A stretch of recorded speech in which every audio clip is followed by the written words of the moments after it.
सोन्या चांदीच्या दरातील चढ उतार कायम आहेत।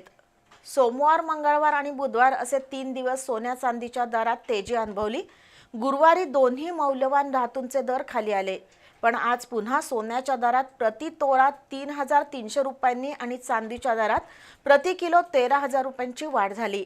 त्यामुळे भल्या भल्याना सोन्या चांदीचं अर्थकारण बुचकळ्यात टाकतंय।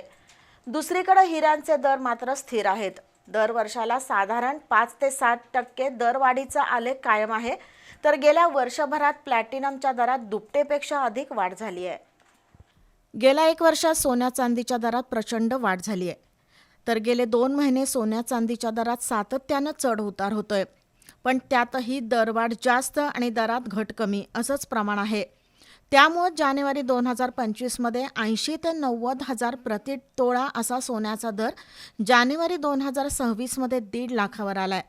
या आठवड्यातील पहिले 3 दिवस सातत्यानं सोन्याच्या दरात वाढ झाली, पण गुरुवारी सोनं 3,000 स्वस्त झालं। गुरुवारी कोल्हापुरात सोन्याचा दर 1,51,500 रुपये अधिक 3% GST असा होता, तर आज सोन्याचा दर 1,54,800 अधिक GST असा झाला।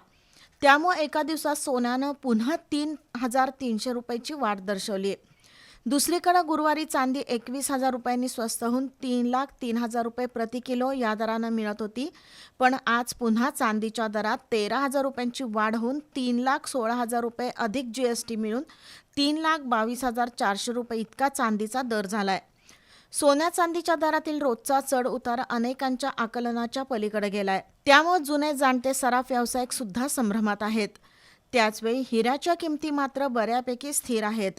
तर गेल्या काही वर्षात प्लॅटिनमला सुद्धा मोठं महत्त्व आलं असून अत्यंत मजबूत आणि कठीण अशा प्लॅटिनमचा गेल्या वर्षी 35,000 रुपये 10 ग्रॅम इतका दर होता।